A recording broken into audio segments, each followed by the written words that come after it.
الحمدللہ رب العالمین والصلاة والسلام علی سید الانبیاء والمرسلین اما بعد فاعوذ باللہ من الشیطان الرجیم بسم اللہ الرحمن الرحیم۔ کروڑ ہا کروڑ درود و سلام ہو نبی کریم علیہ الصلوۃ والسلام کی ذات والا صفات پہ۔ جی ہمارا سلسلہ چل رہا تھا اولاد کے حقوق کے حوالے سے، اس کا پہلا حصہ آپ دیکھ چکے ہوں گے۔ آج بقیہ حقوق کے حوالے سے آپ کی خدمت میں حاضری ہوئی ہے۔ نبی کریم علیہ الصلوۃ والسلام نے اولاد کی تربیت کا ہمیں حکم دیا ہے، قرآن پاک میں بھی ہمیں حکم دیا گیا۔ اللہ تبارک و تعالیٰ سورۃ تحریم میں ارشاد فرماتا ہے قُوا أَنفُسَكُمْ وَأَهْلِيكُمْ نَارًا وَقُودُهَا النَّاسُ وَالْحِجَارَةُ، اے ایمان والو اپنی جانوں کو اور اپنی اولاد کو، اپنے گھر والوں کو اس آگ سے بچاؤ جس کا ایندھن آدمی اور پتھر ہوں گے۔ لہٰذا یہ ہماری بھی ذمہ داری ہے کہ ہم اپنے آپ کو بھی اس جہنم کی آگ سے بچائیں اور اپنی اولاد اور اپنے گھر والوں کو بھی بچائیں۔ تو اس کا ایک ذریعہ حقوق کی ادائیگی بھی ہے۔ اگر ہم ان کے حقوق ادا کرتے رہیں گے تو حقوق کی ادائیگی کے ذریعے سے اللہ تعالیٰ کی رضا ہمیں بھی نصیب ہوگی، اور انشاءاللہ ان حقوق اور ان رہنمائیوں کو اگر ہم اولاد تک صحیح پہنچانے میں کامیاب ہو جائیں، یہ ادا کرنے میں ہم کامیاب ہو جائیں، تو ہماری اولاد بھی ایسی قابل بنے گی اللہ کے کرم سے کہ وہ نہ صرف خود جہنم سے بچے گی بلکہ لوگوں کے لیے بھی ایک رہنما کی حیثیت رکھے گی۔ جی ہاں، اولاد کے حقوق میں سے ایک چیز یہ ہے کہ مجلس میں ان کے لیے جگہ چھوڑی جائے۔ یعنی جب آپ بیٹھے ہیں، آپ 2-3 افراد کے ساتھ، 8-10 افراد کے ساتھ بیٹھے گفتگو کر رہے ہیں، اور ادھر سے آپ کا بیٹا آ جاتا ہے، تو آپ کو چاہیے کہ آپ اس کے لیے جگہ چھوڑیں، یعنی اس کو عزت دیں۔ نبی کریم علیہ الصلوۃ والسلام کی اگر ہم سیرت کو دیکھتے ہیں تو یہ چیزیں ہمیں بڑی نمایاں نظر آتی ہیں۔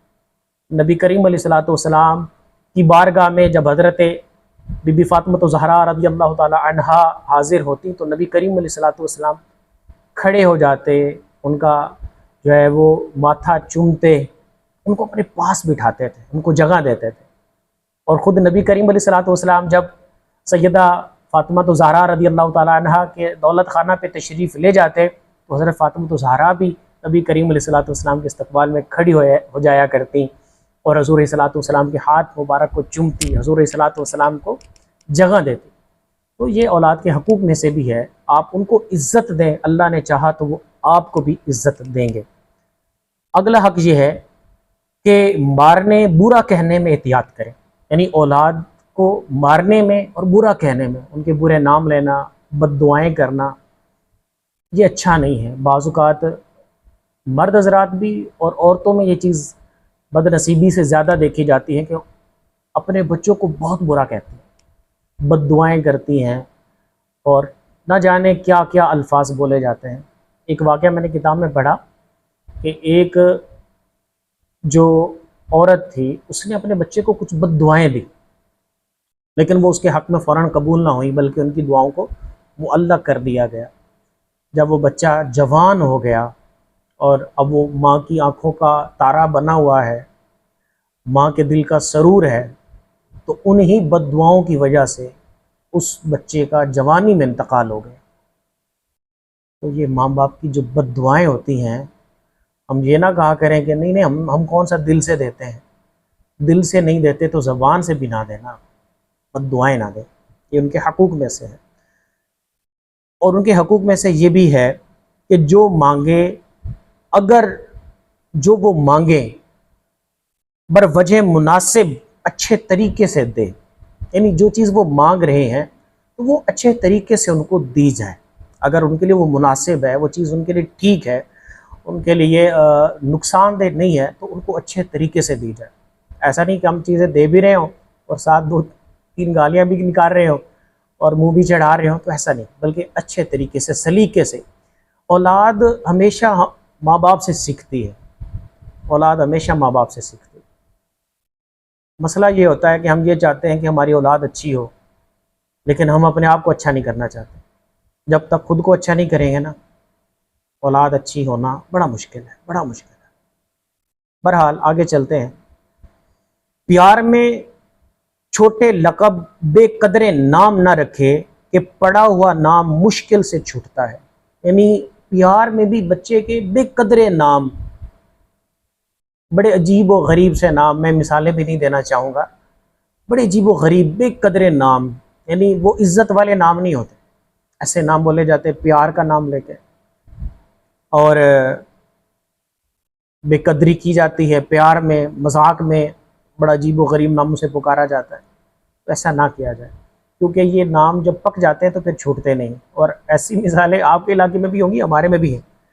اب وہ جب بچپن میں اس کا نام تھا نا، کوئی منا یا کوئی کاکا یا اس طرح کر کے، اب وہ بڑا ہو گیا ہے، اب اس کے بچے ہو چکے ہیں، لیکن ابھی بھی اس کو اسی نام سے پکارا جا رہا ہوتا. تو یہ آسانی سے زبانوں سے چھوٹتے نہیں ہیں. نیکسٹ ان کا حق یہ ہے کہ ماں یا کوئی نیک دائیا، نمازی، صالحہ، شریف القوم سے 2 سال تک دودھ پلوایا جائے، یعنی بچے کو 2 سال تک دودھ پلوایا جائے، ایسا سلسلہ ہو. اور وہ چاہے تو ماں ہو یا کوئی نیک شریف النسب عورت ہو، دائیا، وہ بچے کو دودھ پلائے. اور ماں بھی نیک سے ہی نکاح کرنے کا ہم پہلے قسط میں جان چکے ہیں کہ ماں کی سلیکشن کیسے کر رہی ہے، یعنی نکاح کے لیے جو عورت کی سلیکشن ہوتی ہے اس کا کیا شریعت نے ہمیں رہنمائی کی ہے، وہ اگر جاننا چاہتے تو آپ کو ہمارا پہلا پارٹ دیکھنا چاہیے. بہرحال اگلا حق یہ ہے اولاد کا کہ رذیل یا بد افعال عورت، یعنی برے کام کرنے والی عورتوں کے دودھ سے بچائیے. جو عورتیں برے کردار رکھنے والی ہیں ان کے دودھ سے بچے کو بچائیں، کیونکہ دودھ جو ہے وہ طبیعت کو بدل دیتا ہے. دودھ جو ہے طبیعت کو بدل دیتا ہے، لہٰذا ایسا دودھ ان کو نہ دیں کہ جو کسی ایسی عورت کا ہو کہ جس کا اخلاق و کردار اچھا نہیں ہے. آگے چلتے ہیں. بچے کا نفقہ، یعنی بچے کے کھانے پینے، کپڑے وغیرہ کے اخراجات، اس کی حاجت کے سب سامان مہیا کرنا خود واجب ہے. یعنی یہ واجبی حقوق میں سے ایک یہ چیز ہے کہ بچے کا جو کھانا پینا ہے، کپڑے ہے، اس کے سارا سامان مہیا کرنا، جس میں حفاظت بھی داخل ہے. یعنی یہ صرف سامان مہیا نہیں کرنا بلکہ بچے کی حفاظت کے معاملات بھی دیکھنے. گھر میں نیچے سوئچ لگے ہوئے ہیں اور بچے اس میں انگلیاں ڈال لیں، الیکٹرکسٹی کے سوئچ لگے ہوئے ہیں، بورڈ لگے ہوئے ہیں. حفاظت کے معاملات بھی تو دیکھنا ہے نا، بچوں کی حفاظت بھی کرنی ہے. گرل وغیرہ بعض اوقات نہیں ہوتی، سیڑھیاں میں کوئی سیفٹی کی چیزیں نہیں ہوتی جس کی وجہ سے بچے گر رہے ہوتے ہیں. تو جہاں ان کی خوراک کا خیال ہم نے رکھنا ہے، وہی ان کی سیفٹی کا خیال بھی یہ رکھنا ہے. یہ بھی باپ کے ذمے پر ہے. اسی طرح باپ کے ذمے میں یہ ہے کہ اپنی ضروریات اور شریعت مطہرہ کے مقرر کردہ واجبات کی ادائیگی، یعنی جو اپنی ضروری چیزیں ہیں وہ، اور اس کے بعد جو شریعت نے چیزیں واجب کی ہیں جیسے زکوٰۃ ہو گیا، عشر ہو گیا، فطرہ ہو گیا، اس کے بعد جو بھی بچ رہا ہے وہ اپنے عزیز رشتہ داروں اور محتاجوں میں سب سے پہلے حق جس کا ہے وہ اولاد کا ہے. یعنی کہ اس میں سے جو بچ رہا ہے، بچنے کے بعد وہ پہلے جو ہے وہ اولاد پہ خرچ کیا جائے. اب اولاد پہ خرچ کرنے کے بعد اگر بچ جاتا ہے تو پھر ہم اس کو دیگر رشتہ داروں میں، محتاجوں اور غریبوں میں دیں گے. لیکن پہلا حق جو ہے وہ اولاد کا حق ہے کہ ضروریات اور فرائض سے جو بچ رہا ہے وہ اولاد پہ خرچ کرے. ان سے بھی بچ رہا ہے، ان کی ضرورت کے بعد پھر غریبوں میں، دیگر رشتہ داروں میں اس کو خرچ کیا جائے. اولاد کے حقوق میں سے یہ بھی ہے کہ بچے کو پاک کمائی سے پاک روزی دے، پاک کمائی سے پاک روزی دے کہ ناپاک مال ناپاک ہی عادتیں لاتا ہے. ناپاک مال کھلائیں گے، عادتیں بھی ایسی بنیں گی. اگر آپ چاہتے ہیں کہ آپ کا بچہ جو ہے وہ اچھی عادتیں سیکھے، اچھے اخلاق والا بنے، اور وہ اس کی فطرت میں، اس کی اندر جو ہے وہ کوئی برائی اس طریقے سے نہ ہو، پھر اس کو پاک مال کھلائیں. بروز قیامت یہی بچے جن کے لیے حرام کما کے جاتے ہیں نا، یہی بچے گریبان کو پکڑیں گے. یہی بیوی جو کم کمائی کے تانے دیتی ہے، یہی بروز قیامت گریبان کو پکڑ لے گی تمہارے کہ تو نے ہمیں کیوں حرام کھلایا تھا۔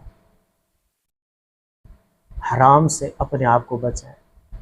اللہ نے جو حلال رزق دیا ہے کیا وہ ناکافی ہے؟ کیا وہ ناکافی ہے؟ اگر ناکافی نہیں ہے، کافی ہے، تو پھر اس پہ راضی ہو جائیں۔ حرام سے اپنے آپ کو بچانا اور اپنی اولاد کو بھی بچانا۔ اسی طرح اولاد کے حقوق میں سے ہے کہ اولاد کے ساتھ تنہا خوری نہ برتے۔ تنہا خوری کا مطلب یہ ہوتا ہے کہ اولاد بیٹھی ہوئی ہے اور خود بیٹھ کے کھا رہے ہیں، ہم اولاد منہ دیکھ رہی، تو ایسا نہیں کرنا چاہیے۔ ماں باپ کو ایسا نہیں کرنا چاہیے کہ بچے بھوکے بیٹھے ہیں اور ماں باپ خود کھا رہے ہیں، یا کوئی عام سی چیز بچوں کو دی اور آپ بڑی اعلیٰ چیزیں کھا رہے ہیں، تو ایسا بالکل نہیں کرنا چاہیے۔ بلکہ حکم یہ ہے کہ اپنی خواہش کو ان کی خواہش کے تابع رکھے، یعنی بچوں کی خواہش کو زیادہ فوقیت دی جائے، اپنی خواہش تھوڑی نیچے، بچوں کی خواہش کو پریفر کریں۔ بلکہ اعلیٰ حضرت نے بڑی شاندار یہاں بات یہ فرمایا کہ اس حوالے سے کہ ان کے طفیل کر کے کھائے، یعنی کہ جو کھا رہا ہے نا خود، یعنی بچوں سے بچ کے، تو ان کے طفیل، ان کا بچا ہوا کھائے۔ یہ بچوں کے طفیل سے مجھے اللہ عطا فرما رہا ہے، اور اگر چیز کم ہے، زیادہ لے کر آنے کی استطاعت نہیں تھی، مال نہیں ہے، تو فرمایا کہ بہتر تو پھر یہ ہے کہ پھر بچوں کو کھلا دیں، خود صبر کر لیں، بچوں کو کھلائیں۔ پہلے حق ہے بچوں کو کھلانے کا، بعد میں خود کھائیں۔ اکیلے بیٹھ کے کھائیں گے تو یہ چیزیں یہ بچے نوٹ کرتے ہیں۔ ہمیں لگتا ہوگا بچوں کو کیا پتہ، بچے بچے ہوتے ہیں، لیکن جتنی آبزرویشن بچوں کی مضبوط ہوتی ہے شاید اتنی ہم میں سے کسی کی بھی نہیں ہوگی۔ بہت آبزرو کر رہے ہوتے ہیں چھوٹی چھوٹی چیزوں کو، اور بعض اوقات وہ بتاتے بھی ہیں، جتاتے ہیں، آپ نے یہ کیا تھا نا، وہ بتا دیتے ہیں۔ اسی طرح اولاد کے حقوق میں سے ہے کہ خدا کی ان امانتوں کے ساتھ مہر و لطف یعنی شفقت اور محبت کا برتاؤ رکھے، انہیں پیار کرے، بدن سے لپٹائے، کندھوں پہ چڑھائے۔ کتنے شاندار حقوق اسلام ہمیں بیان کر رہا ہے، اور کس طریقے سے بیان کیا جا رہا ہے کہ بچوں کے ساتھ برتاؤ کیسا ہونا چاہیے ماں باپ کا۔ آج ماں باپ کا گلہ ہے، اور واقعی صورتحال بھی ایسی ہے کہ بچوں کے پاس آج ماں باپ کے لیے ٹائم نہیں ہے۔ لیکن ماں باپ سے آج تو میرا خطاب ماں باپ سے ہے، میں ان سے پوچھتا ہوں جب بچے چھوٹے تھے آپ نے ان کے لیے کتنا ٹائم نکالا تھا؟ اولاد کے حقوق میں سے ہے ان کے ساتھ محبت اور شفقت کا برتاؤ کرنا ہے، ان سے پیار کرنا ہے، بدن سے لپٹانا ہے، کندھوں پہ چڑھانا ہے۔ آپ بہت مصروف ہیں، آپ کے پاس ٹائم نہیں تھا؟ کیا آپ کی شخصیت نبی کریم علیہ الصلوۃ والسلام سے بڑی ہے؟ معاذ اللہ نہیں بڑی، تو نبی کریم علیہ الصلوۃ والسلام کی سیرت میں کیا یہ مثالیں نہیں ملتی آپ کو؟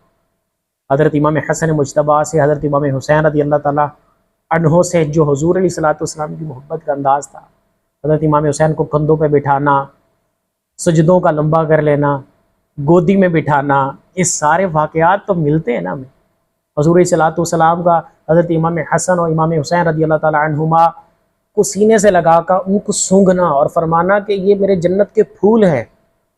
اس طریقے سے حضور علیہ الصلوۃ والسلام ہمیں سکھا رہے تھے کہ تم نے بھی اپنے بچوں کے ساتھ ایسا برتاؤ کرنا ہے، اور یقین کیجئے گا اگر آپ بچوں کو یوں عزت دیں گے نا، امام حسین رضی اللہ تعالیٰ عنہ کے صدقے سے انشاءاللہ یہی بچے کل تمہارے لیے اپنا سب کچھ قربان کرنے کو تیار ہو جائیں، اگر ہم نے بھی اپنے بچوں کے ساتھ ایسا کر لیا ہو۔ مزید ان کے حقوق میں سے یہ بھی ہے کہ ان کے ہنسنے، کھیلنے اور بہلنے کی باتیں کرے، یعنی ایسی چیزیں کرے جس سے یہ بہل جائیں، ان سے ہنسے، ان کے ساتھ ہنسے کھیلے بچہ، ان کی دلجوئی، دلداری، یعنی دلجوئی بھی کرے، ان سے پیار والے جملے بھی بولے، اور ان کی حفاظت بھی کرے، یہاں تک کہ نماز و خطبے میں بھی اس کا لحاظ رکھے۔ یعنی نماز میں، نماز پڑھتے ہوئے آپ کے مصلی پہ بچہ آ کے کھڑا ہو گیا تو یہ نہیں کہ آپ ہاتھ سے دھکا دے کے اس کو گرا دیں۔ اتنی اس چیز کی اہمیت شریعت بیان کر رہی ہے کہ نماز میں بھی اگر یہ کر رہے ہیں بچے آپ کے ساتھ تب بھی لحاظ رکھیں، ان کے ساتھ حفاظت، ان کی دلجوئی، ان کے ساتھ کھیلنا، سارے معاملات ہیں، ان کا لحاظ رکھنا ہے۔ کتنے زبردست طریقے سے ہمیں اولاد کی تربیت کے بارے میں اور اولاد کے حقوق کے حوالے سے بتایا جا رہا ہے۔